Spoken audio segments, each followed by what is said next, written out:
octobre, c'est la journée internationale de la jeune fille. On en parlera largement au cours de ce journal.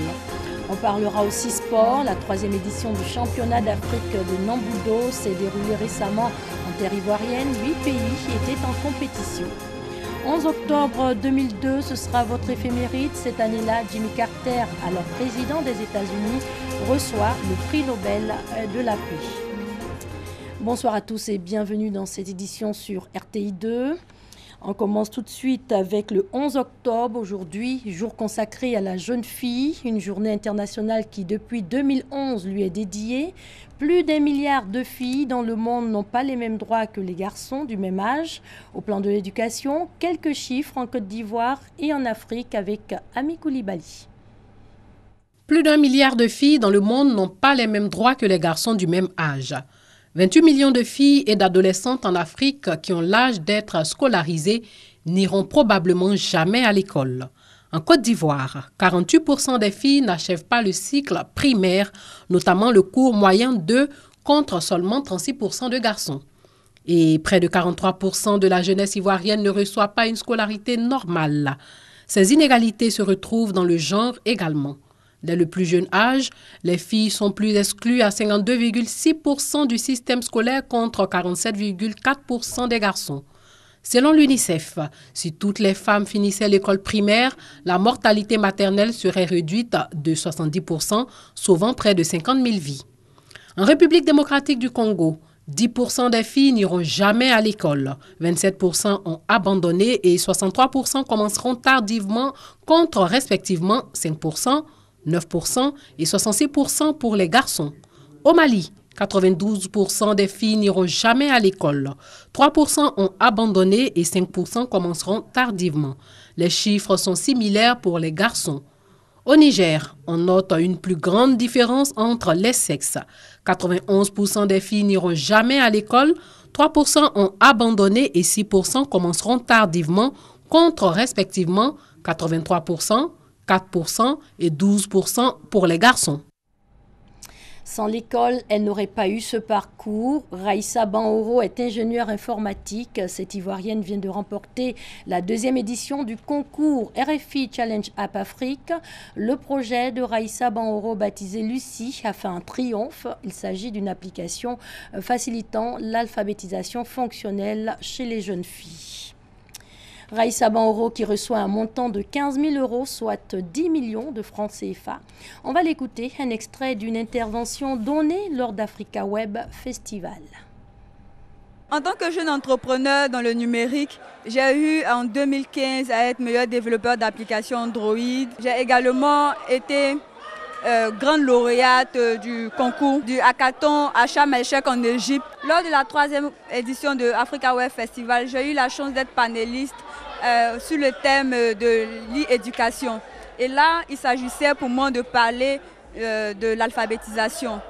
En cela, j'ai eu à développer une application d'alphabétisation fonctionnelle. L'idée pour moi, c'était de permettre aux personnes qui n'ont pas eu la chance d'être scolarisées de pouvoir apprendre à lire et écrire. C'est en cela que nous avons développé une application interactive et surtout l'innovation, c'est que l'application est autonome. Félicitations, jeune fille. Honneur donc ce soir aux filles. Retour dans cette édition sur un parcours motivant, celui de Sylvie Conan, accessoiriste en pagne, chaussures, bracelets, des articles confectionnés avec du pagne. Un rêve qu'elle a pu réaliser avec une mise de départ de 150 000 francs CFA. Regardez. Des sacs d'école, des bracelets, des colliers et autres accessoires pour femmes. Des articles conçus essentiellement avec le pagne. C'est le fruit de l'imagination de Sylvie Conan, journaliste de profession. Ce talent, elle l'a développé au fil du temps. Je portais des choses qui étaient assez originales, des bouts de pagne passés sur ma tête et autres. Donc les gens aimaient bien mon style. Les gens essayaient de voir, ah mais c'est joli. Jusqu'à ce qu'un jour je m'assieds pour dire, il faut bien que je crée quelque chose avec le pagne. On a commencé avec, je crois, 150 000. On a créé beaucoup de boucles d'oreilles, des bracelets, tout. C'est ce qu'on savait faire au départ. Et on recouvrait les chaussures On n'était pas encore dans les sacs et autres, mais comme on le dit, le forgeron en forgeant, il devient quelqu'un de grand. Et on a commencé à créer d'autres modèles. Et aujourd'hui, bon, les gens plus ou moins connaissent Sylvie Conan en tant qu'accessoiriste en pagne. Son inspiration, elle le tient d'une mère couturière. Sylvie Conan semble être une femme accomplie grâce à cette activité de confection d'objets. Avec elle, tout s'adapte au pagne. Absolument. Même mes coussins sont en pagne. Aujourd'hui, nous avons le pagne baoulé, nous avons le pagne sénoufo, nous avons le pagne de l'Ouest. Nous avons plusieurs pagnes. Pourquoi pas ne pas utiliser ça, ne pas moderniser ça et, comment dire, le mettre vraiment à la disposition de tout le monde entier. C'est-à-dire que aujourd'hui, si vous faites bien attention, les jeunes filles, c'est pas le pagne. Les jeunes filles, c'est beaucoup plus des tenues européennes. Et je me dis, qu'est-ce qu'il faut faire pour intéresser la jeune fille aujourd'hui en Côte d'Ivoire ou en Afrique? Donc, si vous avez bien vu, j'ai porté un habit européen, mais accessorisé en pagne. Donc, ce qui fait que les jeunes femmes qui n'aiment pas le pagne, du coup, on le regarde sur le pagne. Ah, si on peut porter le pagne comme ça, c'est que nous aussi, on va porter le pagne. Habiller tout type de support avec le pagne pour mieux en faire la promotion, l'ambition est affichée. Sylvie Conan, la combinaison de deux métiers qui, selon elle, vont de pair. J'essaie de joindre les deux, façonner les deux. Par exemple, quand je me retrouve dans mon domaine de journalisme ou de médias, par exemple, j'essaie de montrer que je fais ça. En plus de la conception de divers articles extempiers pagne aux couleurs locales, Sylvie Conan est aussi conseillère vestimentaire. Elle donne son avis et oriente volontiers sur le beau vêtement au bon moment. Harmoniser les couleurs avec le pagne demeure un art dont elle seule détient le secret.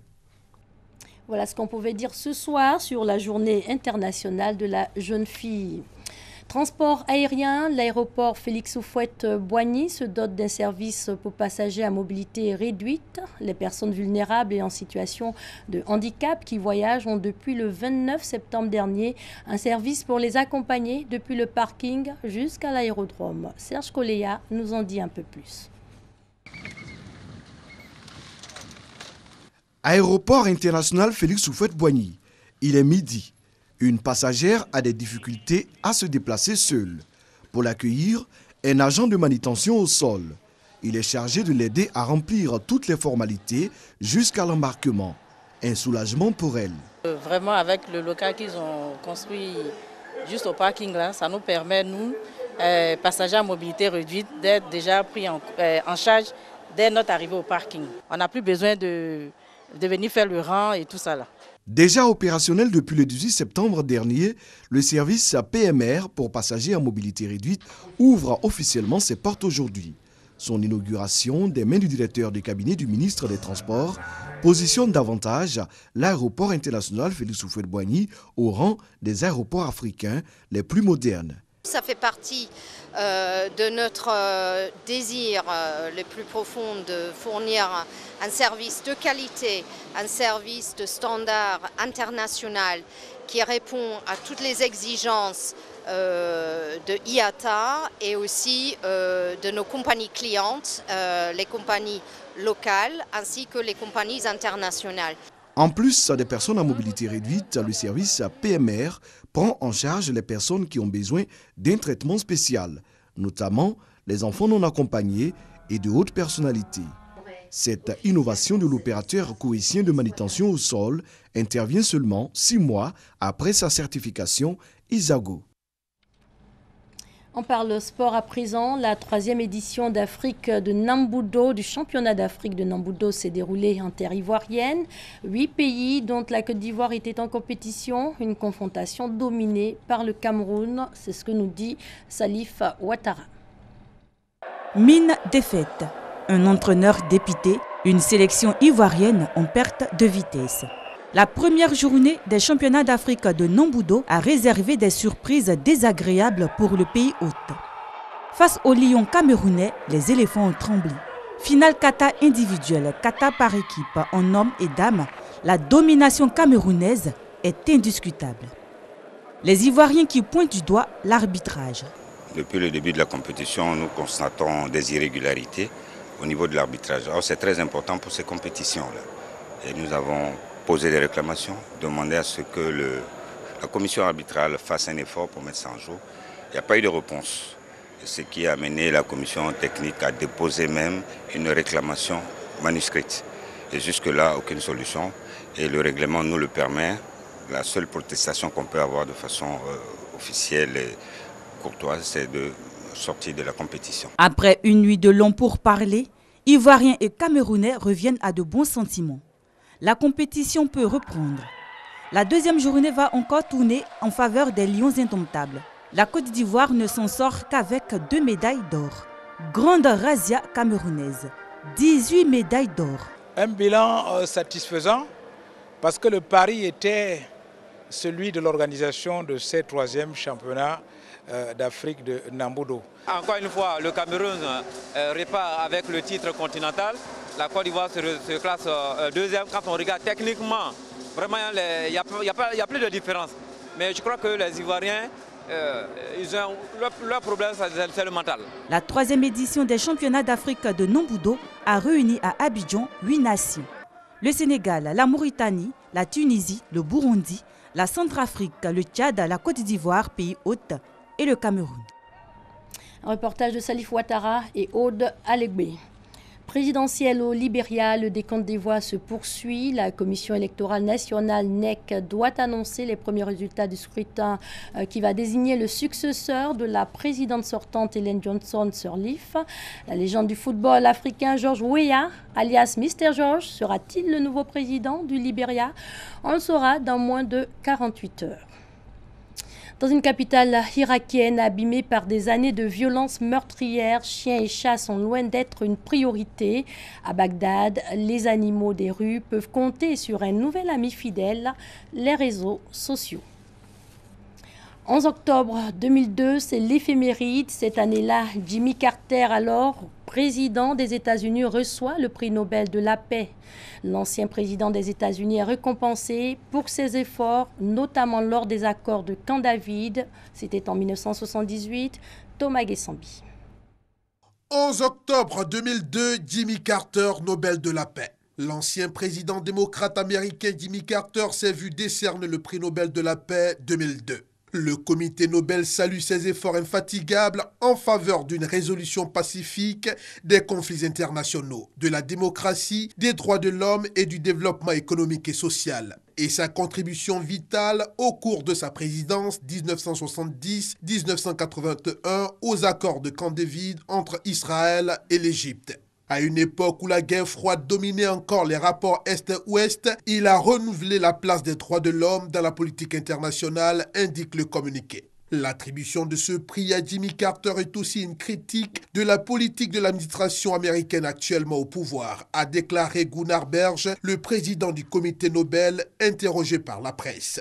Elle constitue en outre une critique à tous les pays qui ont adopté la même position que les États-Unis. Dans le communiqué, le comité souligne que dans une situation fréquemment marquée par les menaces de l'utilisation de la puissance, Jimmy Carter a tenu sur les principes de résolution des conflits autant que possible par la médiation et la coopération internationale fondée sur la loi internationale, le respect des droits de l'homme et le développement économique. Un des 5 membres du comité Nobel a cependant refusé de voir l'attribution du prix à Carter, une critique de la politique irakienne de Bush. Le travail du Centre Carter a constitué une merveilleuse contribution au monde au cours des 20 dernières années. Voilà qui marque la fin de cette édition. Bonne soirée sur les antennes de la RTI, la marque du service public.